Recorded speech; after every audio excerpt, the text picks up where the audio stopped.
quick review of the 3-note voicings from last night, and then I'll get you guys, we'll turn on the jam track again, and let's go over, remember that we're doing the first 5 notes of the blues scale. Make sure all the notes are in. Okay. So C, E flat, F, F sharp, and G. And a reminder that regardless of what key you're in, learning some right hand licks would be cool. Alright, very cool. Alright, I'll do that for sure. Okay, so after we do the review of the left hand for the new people, then we'll start working on some right hand licks, okay? So the first thing is we're going to get this. For the C voice, you're going to do E, B flat, and D. And again, we already did this theory in another video, so I'm just going to tell you the notes. For the C9 chord, you're going to go E, B flat, and D. Drop the 2 notes on the bottom by 1/2 step, and now you have an F13, E flat, A, and D. So C to F, back to C. And you can't put a G minor in there coming up by just raising your pinky. Now you have F, B flat, and D for a G minor. And then lower your pinky, and you have C9 again, then F. And you have C9 again, and now you have an A7, sharp 5. That's G, C sharp, and F. And then you have D minor, F, C, and E to G13.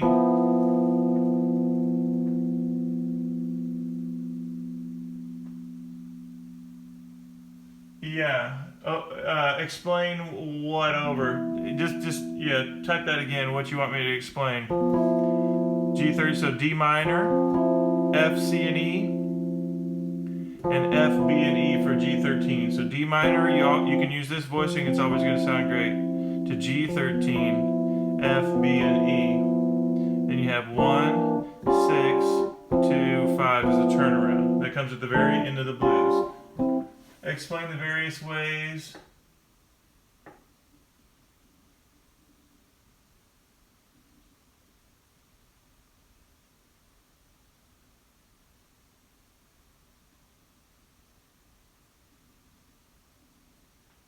Yeah, the various ways that you have to explain the very last part of that. All right, so let's just do the voicings now, and you can just type in, guys, type in your comments, and we'll get to them. Okay.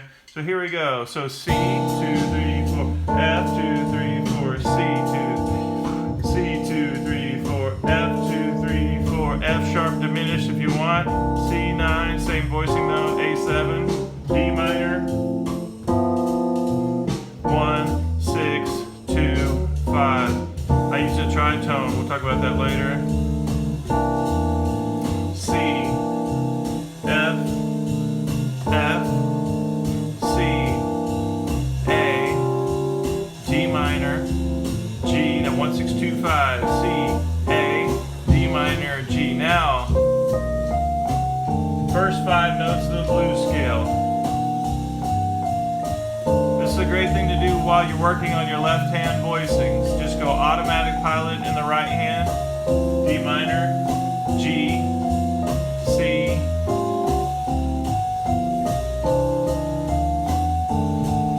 this comes right out of my jazz course. Everything's written out, plus the videos. D minor, G. That's okay. Alright, let me read your comment. Oh, okay, yeah, I'll definitely do that. Okay. Alright.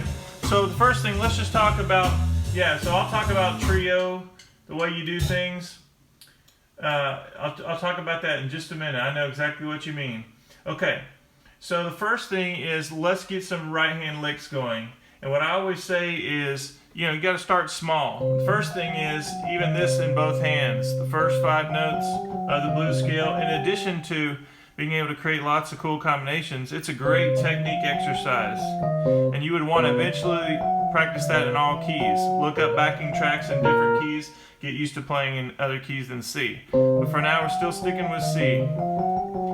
Now this could be one lick that we could use, a right hand lick, and you just any combination you want. Let's just do some various combinations based on that. I'm not thinking of anything now other than those 5 notes. So let's just see what we can come up with. So first, let's play the scale. Kind of get the scale, and how about this?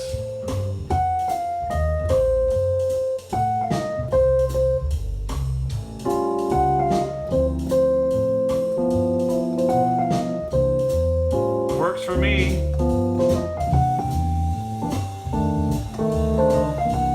Just because I changed the rhythm, it sounds good.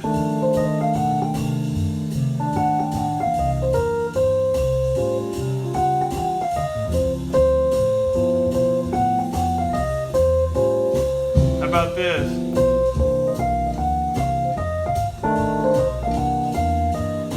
How about that?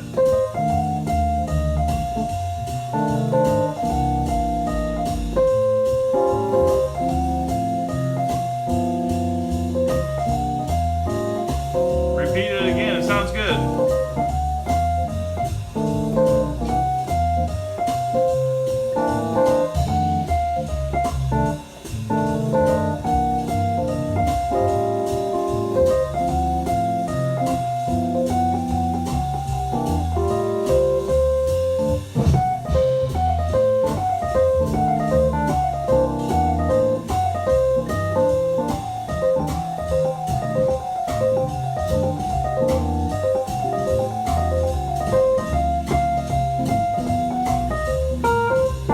Alright, you guys with me so far?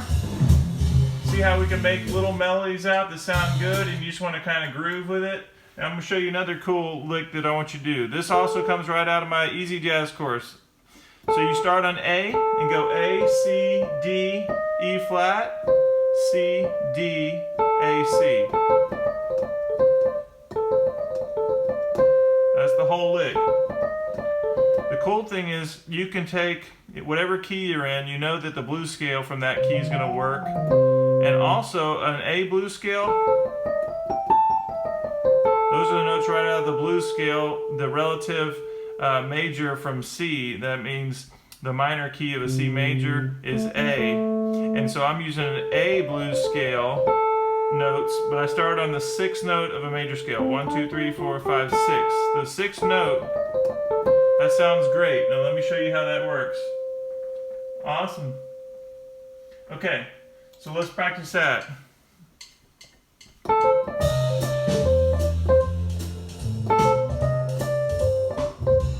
So any key, any blues key, go to the 6th note of that scale and play this lick, and you're gonna sound like $1,000,000.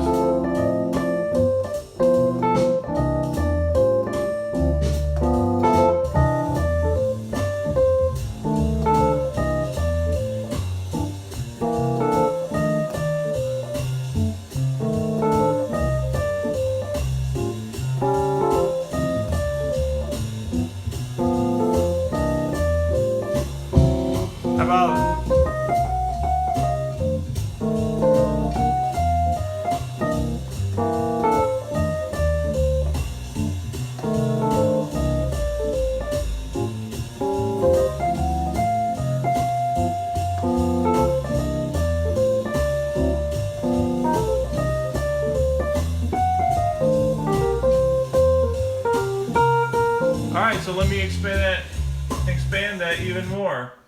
So we know that this is going to work. Any of those notes are going to work. Also, starting on the 6th note is going to work. I'm also going to start on the 5th note of the blues scale and go up to the flat 7th of a major scale. So that B flat's going to sound good. The C's going to sound good, the root note. And the E flat's going to sound great. So that's 3 ideas that we can just hang out on. This will work over the whole blues, the blues progression, because it's just the notes of the blues scale, and I already said the notes of the blues scale will work over all of the chords, okay? So let's just try these 4 notes. What's up, Vicky?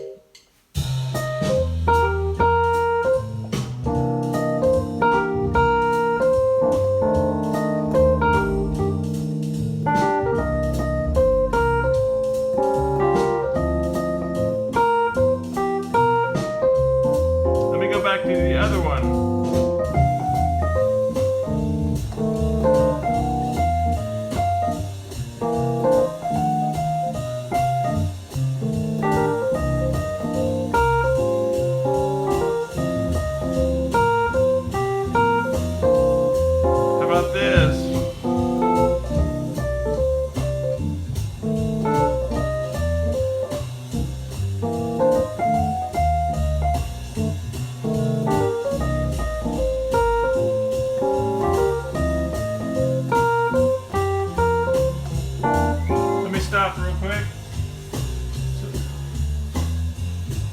So guys, this is sort of my teaching style. One of the things that I like to do is build a vocabulary, right? We have to start somewhere.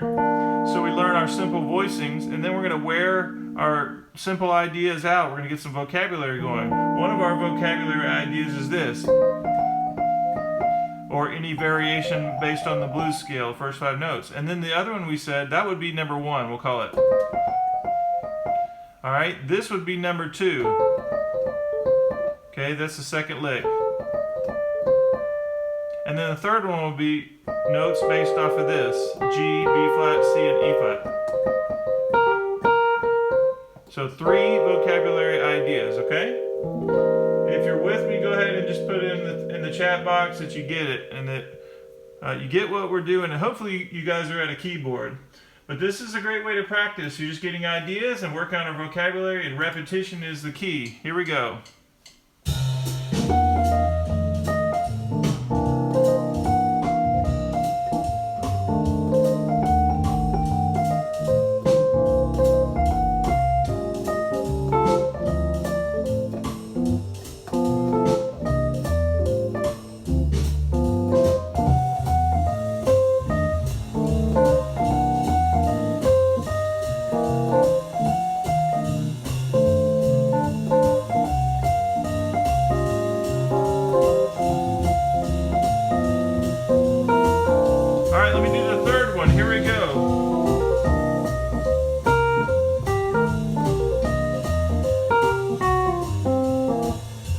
Let's talk about what I did right there. So this idea is just really the last half of the blues scale. If you think that's the whole blues scale: C, E flat, F, F sharp, G, B flat. So what I'm doing here, I just went coming down the blues scale starting in the minor third. 4, 3, 2, 1, and you can go 4, 3, 2, 1 if you want. So now let me add that. This will be the 4th lick of coming down this when I extend the lick, okay?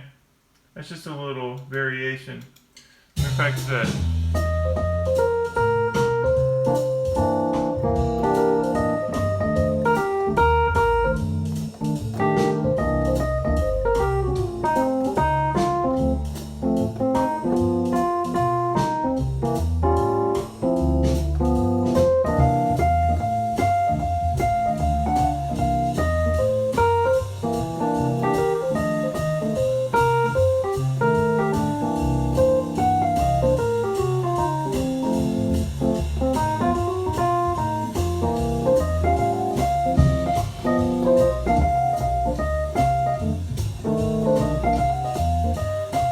Kind of like that.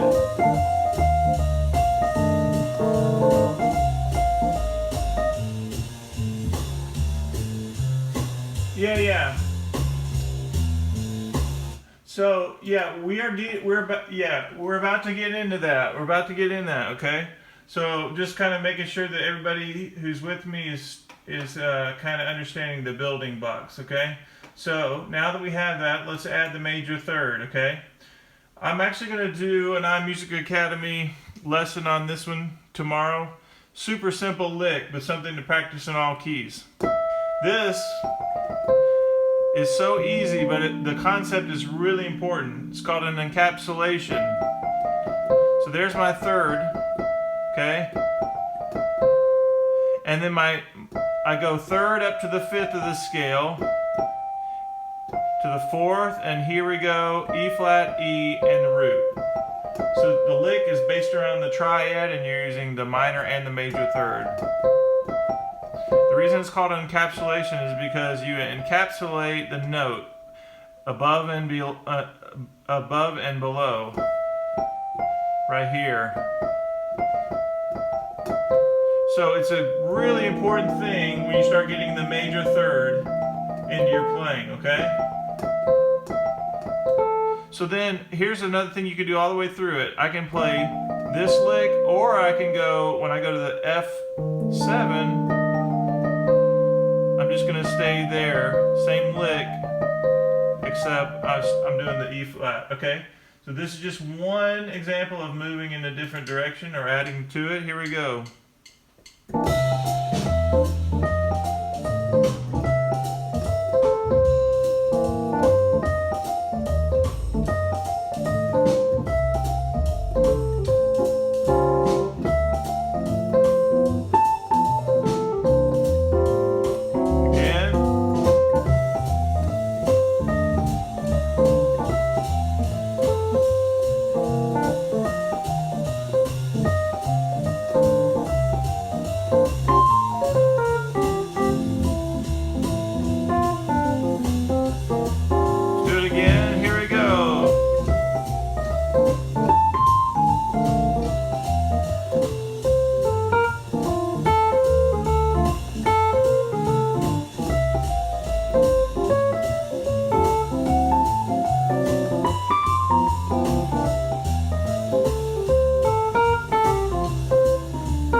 Stop real quick.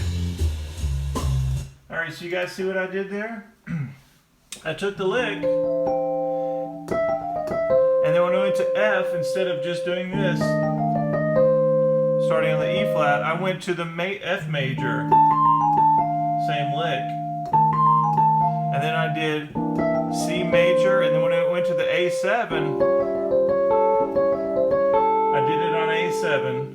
So I started on the third of that chord, and then instead of playing D minor, I played D7, and then I went G7, and then you could go,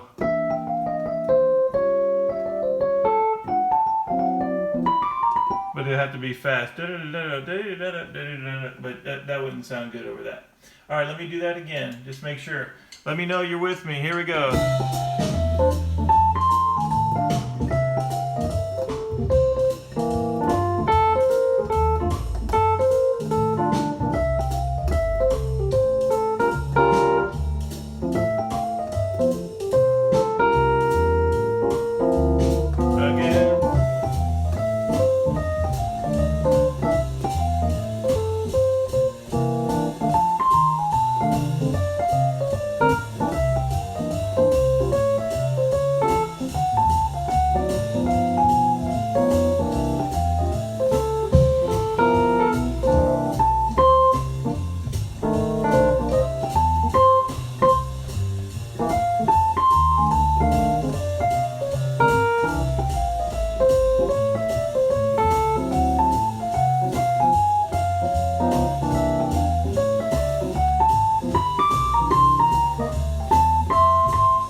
Okay, so thirds and thirds, flat fives, and grace notes, etc. Okay, so if you wanted to keep expanding it, I could do this.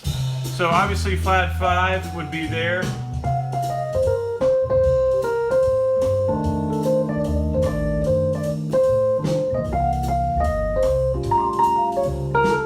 Alright, that lick right there is sort of generic lick in the repertoire, but super important to know, okay? So when I'm going to this 6th chord, you can play the sharp 9. So C, B flat, F, C sharp. And then you do C, B flat, A.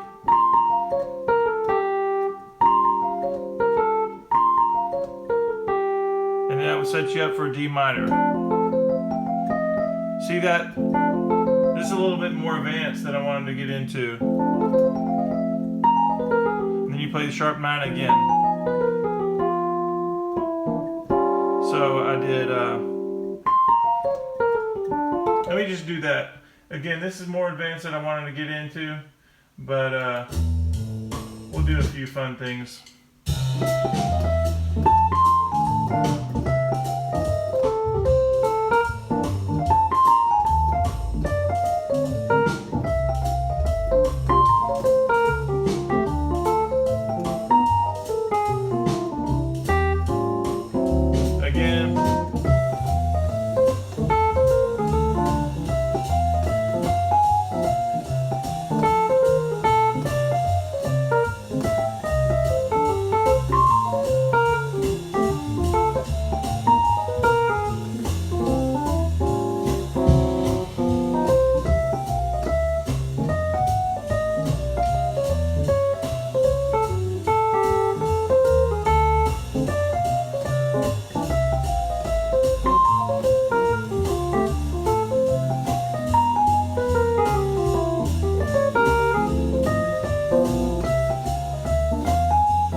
So real quick, again, that's sort of just a little bit more advanced, but when you get to the 6th note, I'm doing a sharp 9 on A7. And then I did a D minor lick, D, F, A. These licks are in my jazz course, by the way. D, F, A, C, E, G. And then I do same lick, transposed up, or transposed to G. It's sort of a standard lick in the bebop language, but it's really important to know it.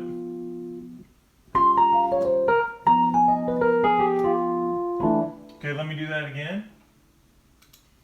And other than that, I'm just going to do the triad.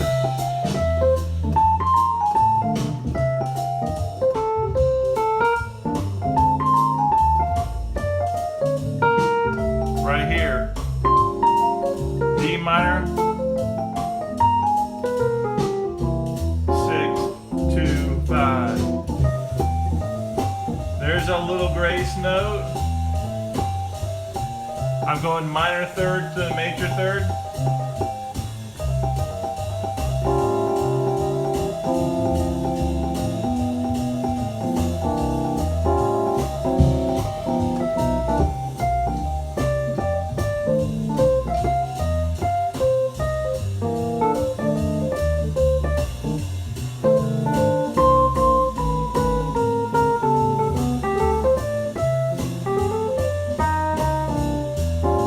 Alright, here we go.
Try it again.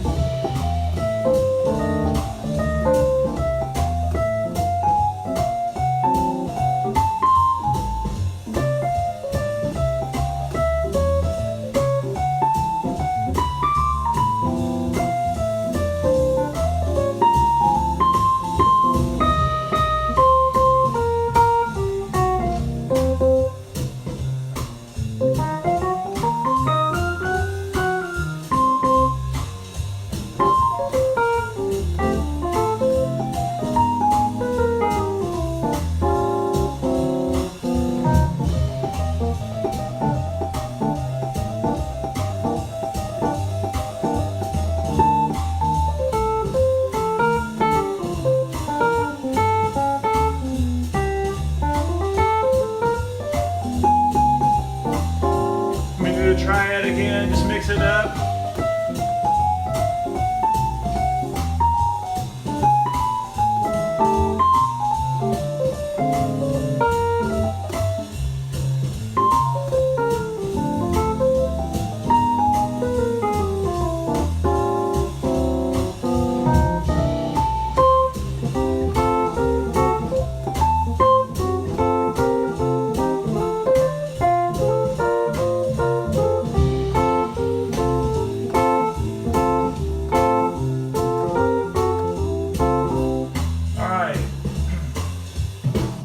Now that was something that's kind of interesting.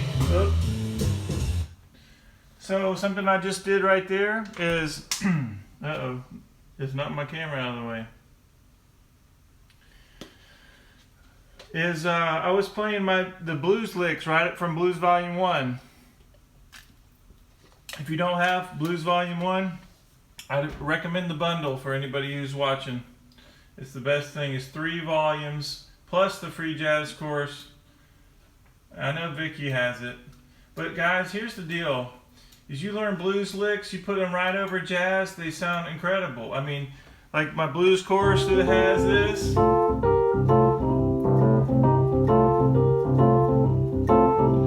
It has this.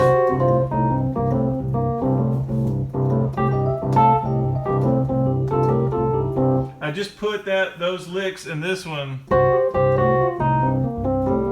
Or this. All these blues licks work right over the jazz stuff. It's kind of cool. Let me show you.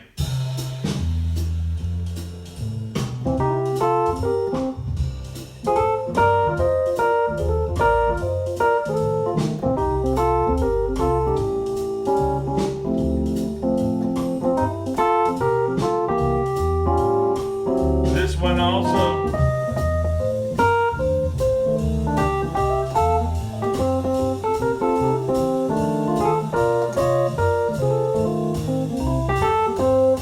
That's also in the blues chorus right there. See how nice that sounds over jazz?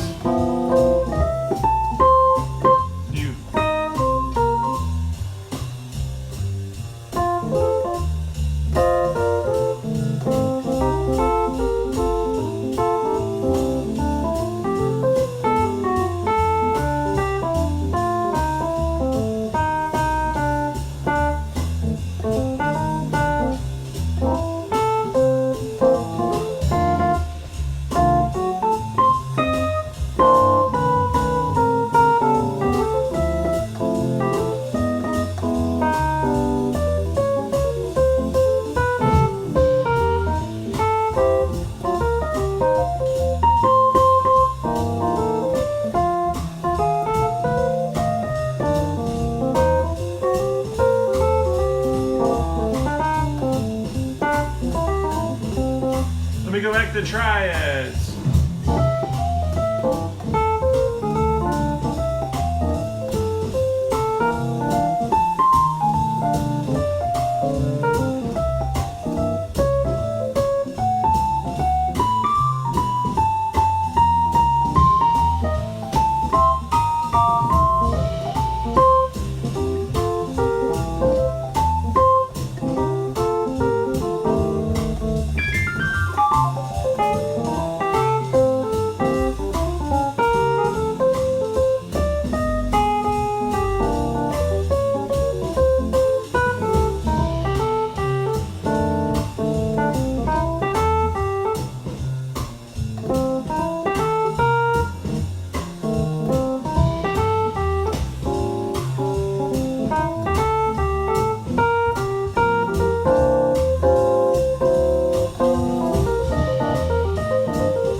Yeah.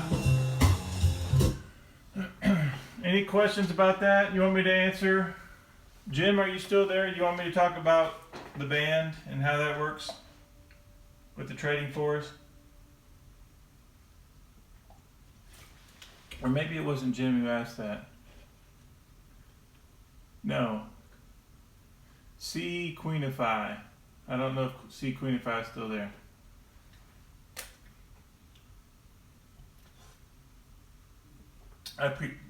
I appreciate the likes on the video. Getting some quick water here.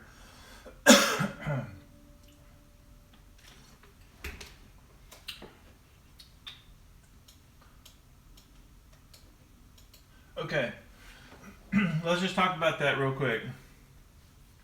And you can tell me if I answered your question. So let's say that our song is the simple blues, okay? And the melody is this.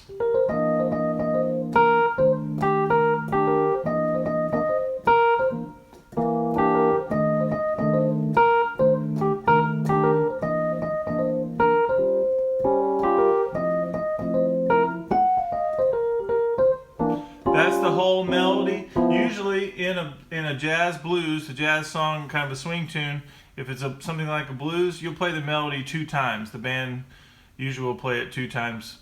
Sometimes they might just play it once, but then you start soloing, and it varies. There's never a set order that the piano player is going to take a solo, the bass player is going to take a solo. Generally, people will solo before the bass player solos and before the drummer solos.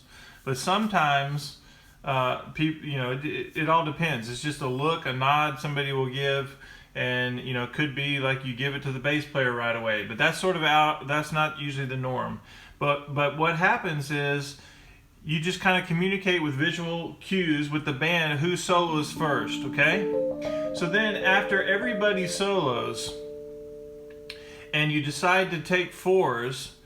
It's usually, it is the order of the soloist. So if I on piano took the first solo and I did and then they come back to the form and I start soloing and I'm doing my thing, I solo all the way through, and then the saxophone player solos, and then let's say then the bass player solos. Well, then you go, when you start trading 4s, you go in the order of soloist, but usually the bass player does not participate in 4s. Okay? Now sometimes, again, there's always exceptions to the rule, but generally, even though the bass player had a solo, generally, a lot of times the bass player wouldn't necessarily be a part of the solos, but sometimes, sometimes it just all depends on the band. But so the main thing is just remember the order of the soloist, and then always, the drummer's going to take, he's going to take 4 measures, and you're going to take 4 measures.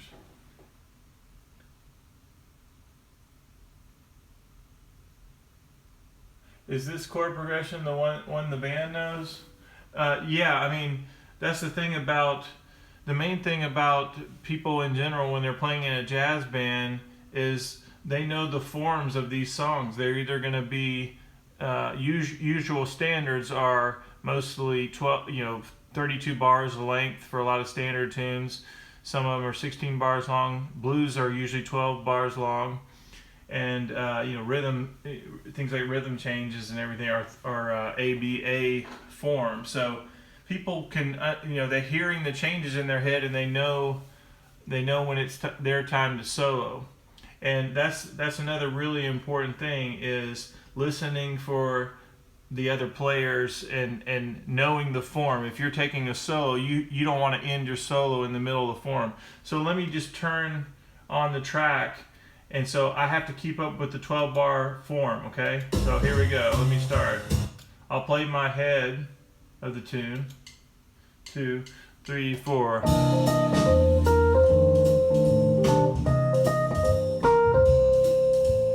5, 2, 3, 4, 6, 2, 3, 4, 7, 2, 3, 4, 8, 2, 3, 4, 9, 2, 3, 4, 10, 2, 3, 4, 11, 2, 3, 4, 12, 2. Now starts over.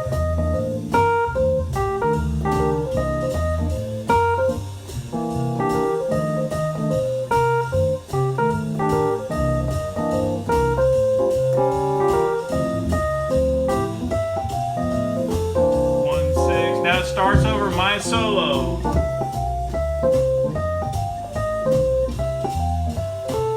And I want to start my solo with something simple.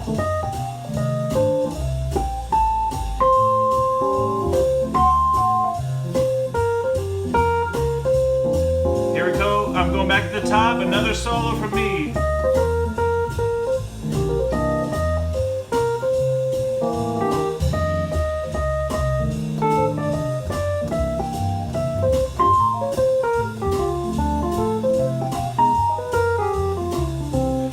Now I'm going to let somebody else solo. Let's say the saxophone is soloing and I'm still thinking 3, 2, 3, 4, 4, 2, 3, 4. I'm counting in my mind. 2, 3, 4, 7, 2, 3, 4, 8, 2, 3, 4, 9, 2, 3, 4, 10, 2, 3, 4, 11, 2, 3, 4. And I'm listening to the soloist. 2, 3, 4. And I'm not trying to copy what he does. I'm just trying to accent occasionally where if he plays a riff. I'm listening to the bass player, trying to lock in with him. But you don't want to try to just copy somebody. All right, here we go. Let's say the bass player took their solo. We're all done soloing. Drums come down. He goes to the, the hi-hat closed or brushes or something. Bass player's doing their solo. And I'm still counting the form. 1, 2, the 1, 2. Now I'm back at the top. 1. The bass player takes another solo, so I have to be listening to that.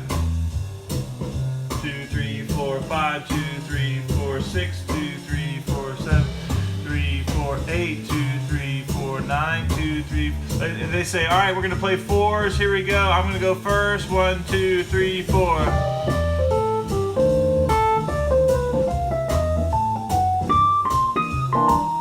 Drums, da da da da da da da da da da da da. Saxophone, and I had to know that I'm on D minor. Saxophone, 1, 2. He's doing his thing. Here goes the drummer. Ba ba ba da da da da da da da da da da da da. 2, 3, 4. So I have to be thinking where I am in the form. Da da ba da da. This would take us back to the top. 2, a 1, 2, ready to go. And I would play actually the melody, which was.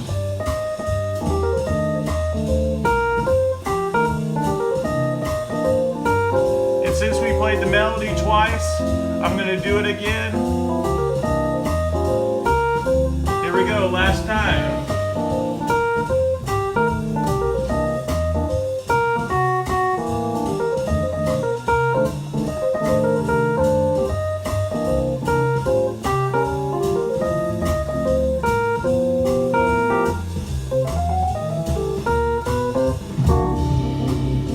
So at the end, there are lots of different endings, right? You can have the standard bassy ending, which goes.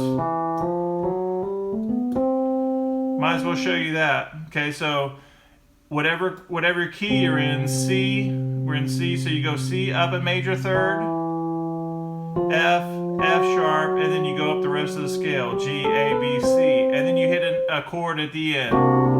Now right there, that's just a B flat, flat 7, 9, and sharp 11. That's a nice sound. There are lots of different things you can do that. But I went, and then I'm gonna do that again.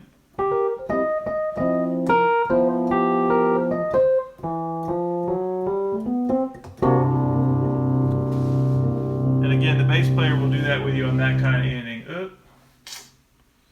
I keep knocking this out. All right, did that help? Any more questions about that? The other thing that's really important is if the drummer takes a solo.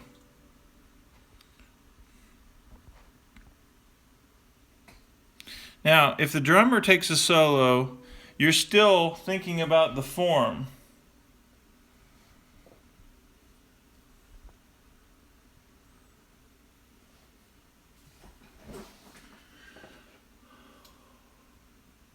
Awesome.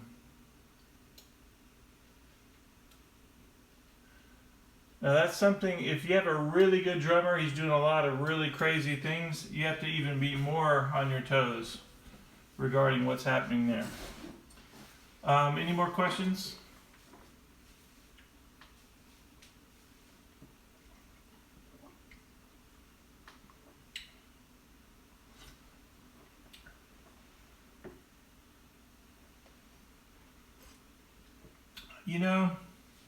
That's a great question.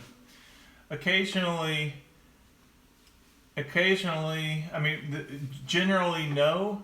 But depending on what kind of song it is, and if it's like a burning tune with lots of changes, occasionally you'll hear a piano player or somebody do a cue on the downbeat every once in a while as a hit, just kind of reminding people where they are. But in general, no. And then you're really light for the bass player. Of course, everybody comes down for the bass.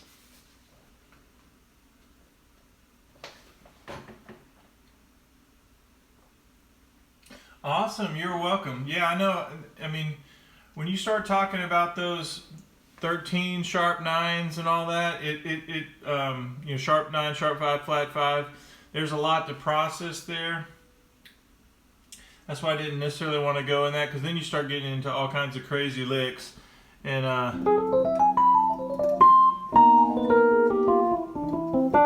that kind of stuff. But I like to think, you know, really ingrain the basics and then sort of get into that.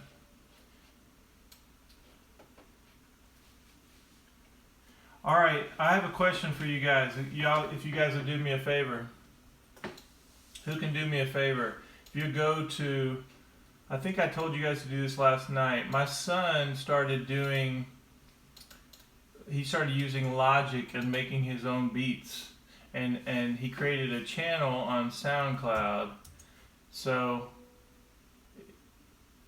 I don't know if you have to be, let's see, if you go to SoundCloud and you type in Edge Beats, all one word, and then hit people.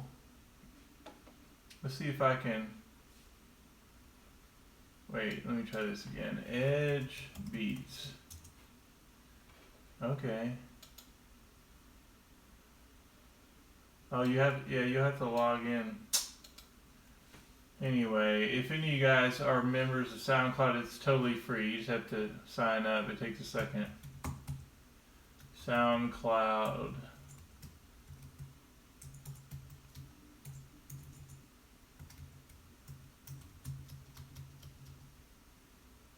And then you go to, you just type in Edge space Beats, and then you search under people. And then you'll see, oh, I tweeted the link. Oh, I did. Okay, let me tweet it again. He is so excited about doing it, and it's actually pretty creative, the stuff he's coming up with. He just started doing it this week. So let's see if I can find it again. Got his own little channel. Alright, so I'm going to share this user. Okay, cool. Alright, so all you guys have to do is go there. And that's him. And check it out. He's really pumped about it. And that's the first time I've seen him pumped about anything in a while.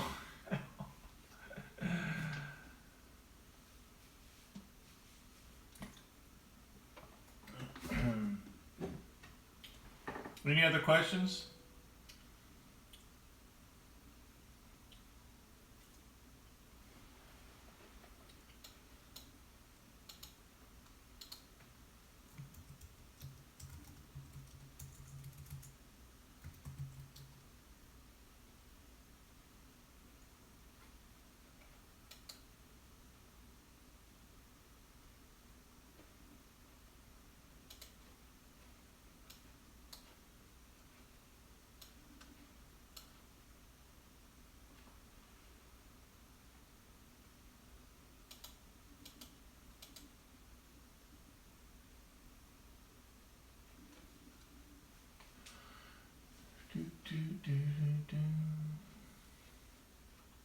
Well,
you doing that. He's excited about it.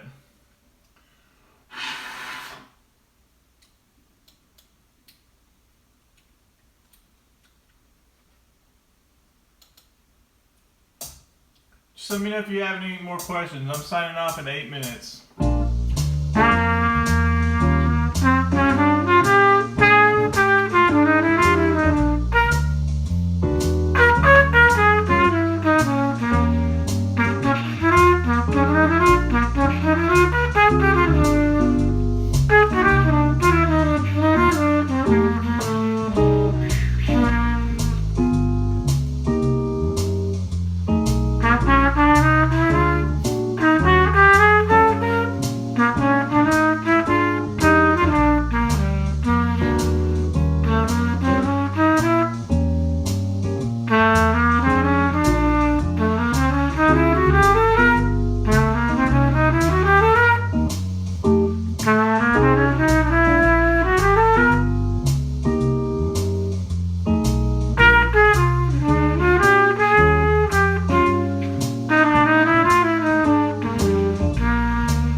Any more questions?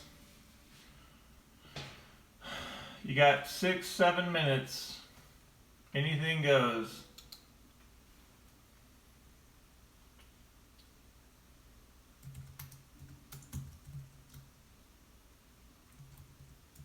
Hey, if y'all would do me a favor, if you haven't already given this little channel a like or this video, I'm going to go in and probably trim it up at some point.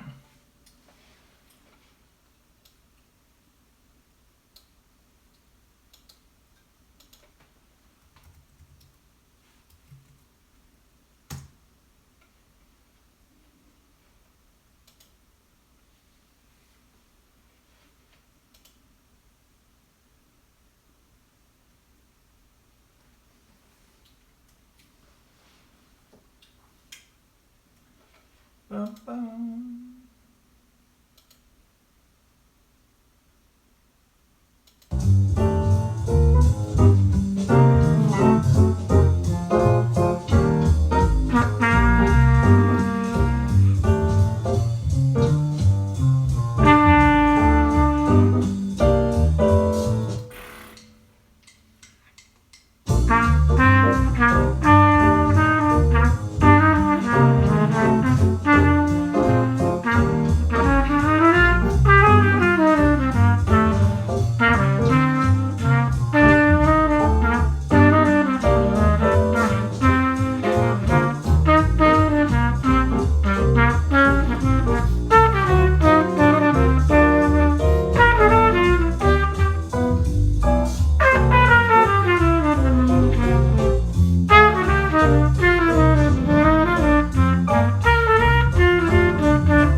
some thoughts on comping conversational interactive way. Okay, sure. Well, the first thing I would say on comping, I tell you what, real quick, I had a thought on the sharp 9 flat 9 thing real quick, just to tell you guys, and then I'll sign off showing you that. So what I was just doing on the trumpet was the encapsulation thing, but also doing it on minor chords as well. When I go,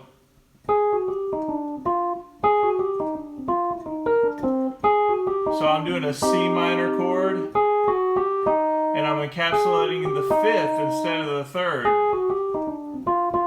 If I was on D minor. So let me go back to the key that we were in. So we were in C.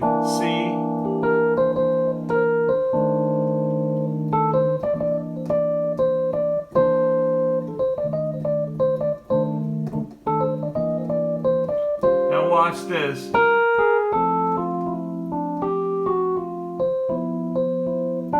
So I did D minor.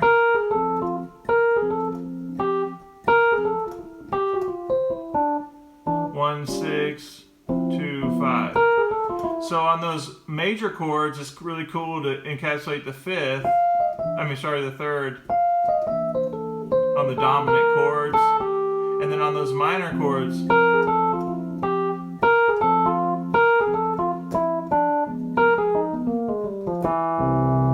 Okay, so the other thing that I was working on, so you have that, but I was just playing Oleo in the key of B flat, but when I go to the bridge section, which is D7, and you have this.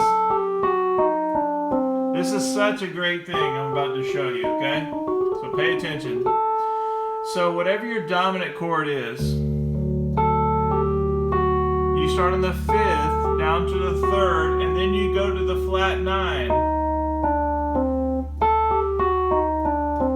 Okay? And then I go to G7, same thing, 5th, down to the 3rd, then to the flat 9, and then C, same thing, the 5th, flat 9, and then F, same pattern. Or I might do the D7 on the Oleo, the bridge is D7, G7, C7, F7, so.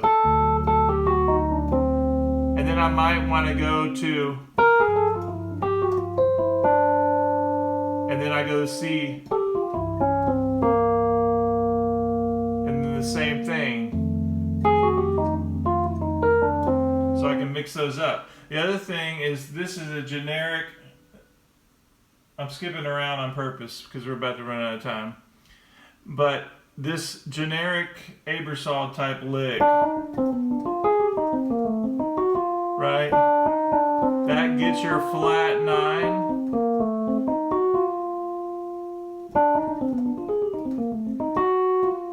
Okay, so you can practice it like, or you can practice it like this.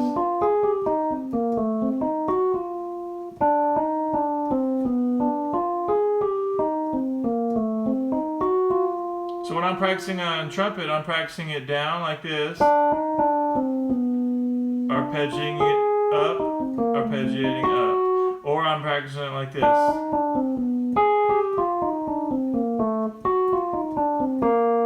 So my thought might be practicing the encapsulation, and then the 5th, and then the bridge, or practicing this.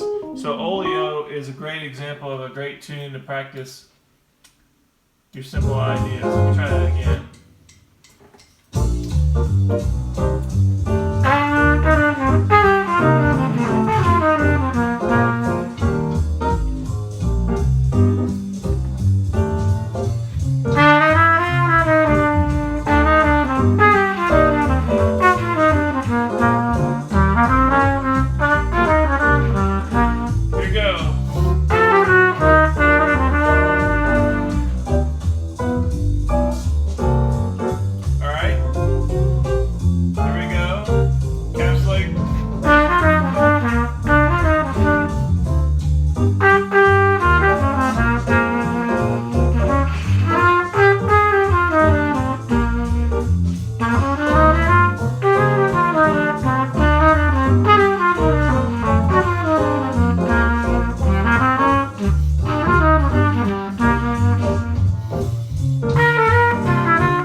that now, but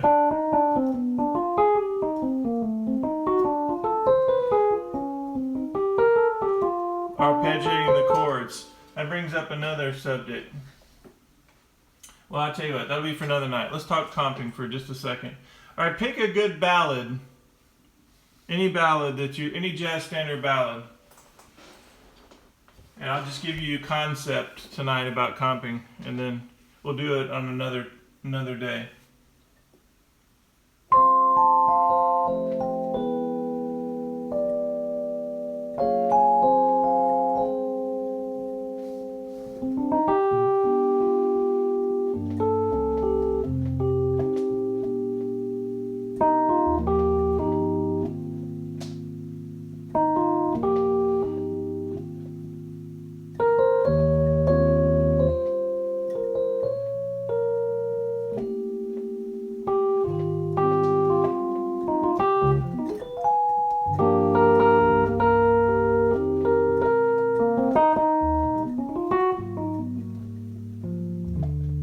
Y'all want to do Misty?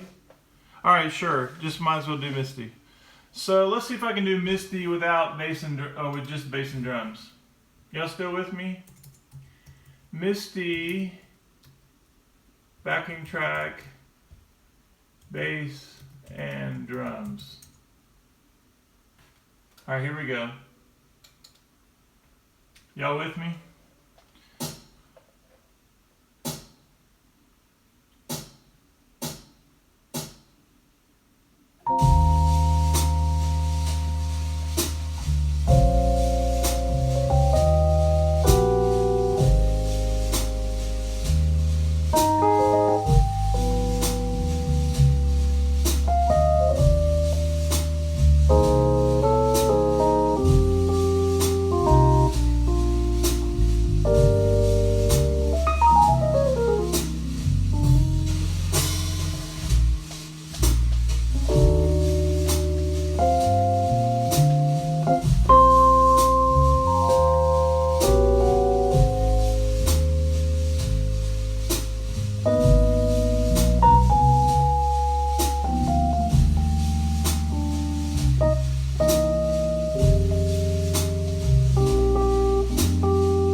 So the main thing I'm thinking, oh, thank you. Yeah. So what I'm thinking on this is making sure. It all depends. You probably already know this, but I'll say it anyway. Depending on who you're comping for, you want to be in this range right here. I'm even playing too high when I'm doing up here because I don't know who I'm playing for, but those are cool voicings. But I don't want to be in the same range that the saxophone is in. So really, generally, your voicings are going to sound better if you don't have the root on top. But this kind of range is what you're looking for.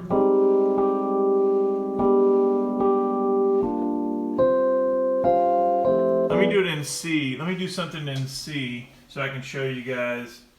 Alright, we'll wrap it up in a second. Gosh, I keep saying we're going to wrap it up. What's it?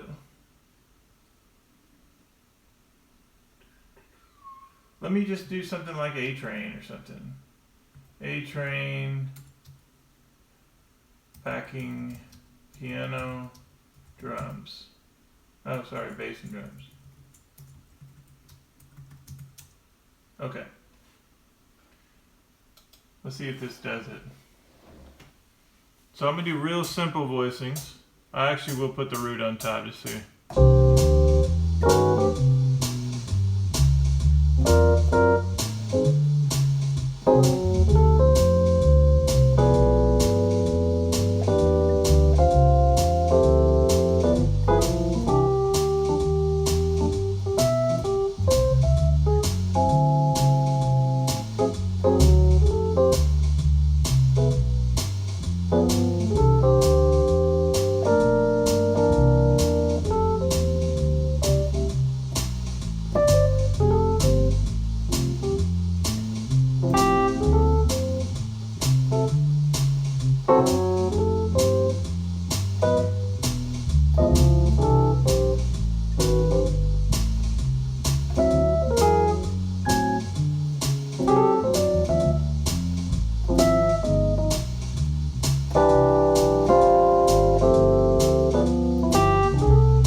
Do a little bit bigger voicings.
Watch this.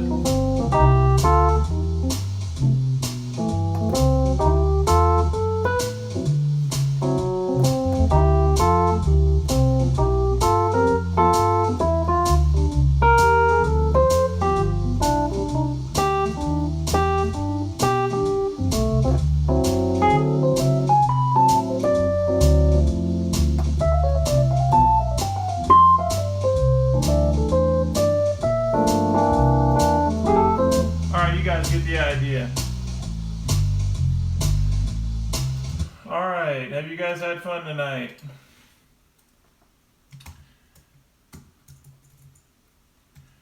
It was awesome.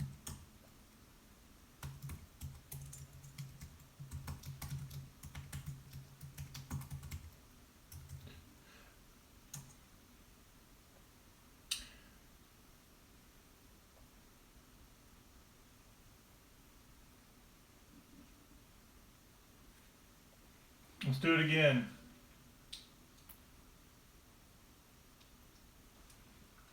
You're welcome. Give me a topic for the next scope, guys, before you hang up.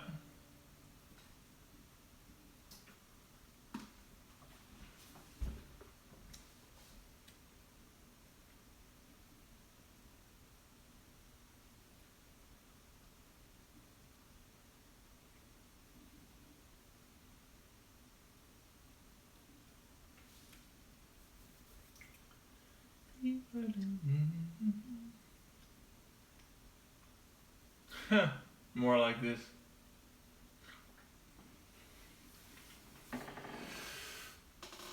All right.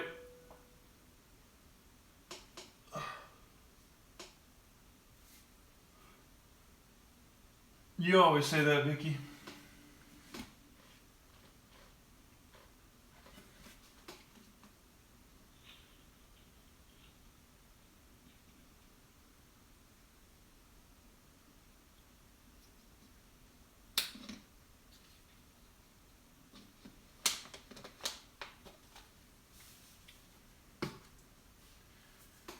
All right, you guys can always email me, at bob@iMusicAcademy.com or iMusicAcademy1@gmail. Let's see, hold on.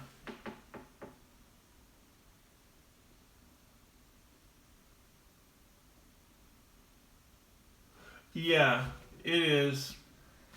It is. The other thing.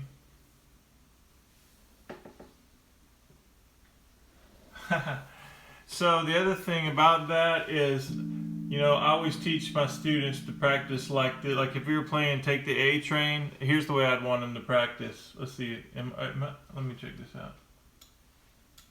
Let's see if my bass line is in. No. I can't tell. Anyway, like if we were practicing on improv, we would be like.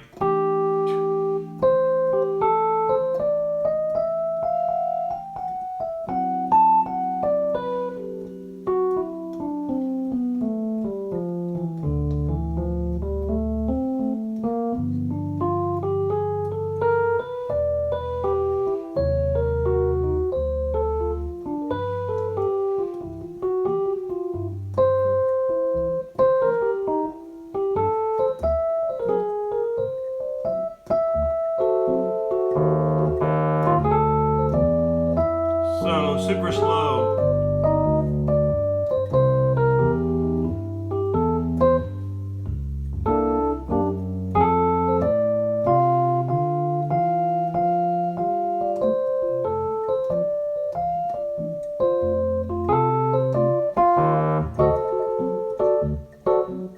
You get the idea. Super slow, and maybe I'd say, all right, you have to do a triplet on every 1 and 2 and 3 and 4 and then 1 and 2 and 3 and that kind of thing. Always have a goal in practice. All right, guys, get some rest tonight. Y'all are awesome. I had fun. Catch you on the flip side. You guys can always email me, bob@iMusicAcademy. I tell you what, I wouldn't mind bob@iMusicAcademy.com if y'all would send me a test email just to make sure it's working, because I've recently redone my website and everything. I want to make sure that that bob@iMusicAcademy is forwarding to that address. I think it forwards to iMusicAcademy1@gmail.com. That forward should be set up. Alright guys, catch you on the flip side. It was fun. See you tomorrow. By the way, I have exciting news. Hey, you're welcome. I have exciting news for y'all to think about, okay? I wish I could show you on my phone right now, but I filmed some of the 50 Days to Flying Fingers. I'm doing the jazz part, but my old teacher, who's a Steinway artist and Juilliard classical guy, is just incredible. He's doing the classical side to it, and I filmed him playing the Chopin etudes today and then demonstrating one of the exercises from the 50 Days to Flying Fingers. So that's going to be really awesome. Anyway, more about that. I'll upload the video tomorrow, okay? It's a short little snippet. All right, guys. Have fun. See ya.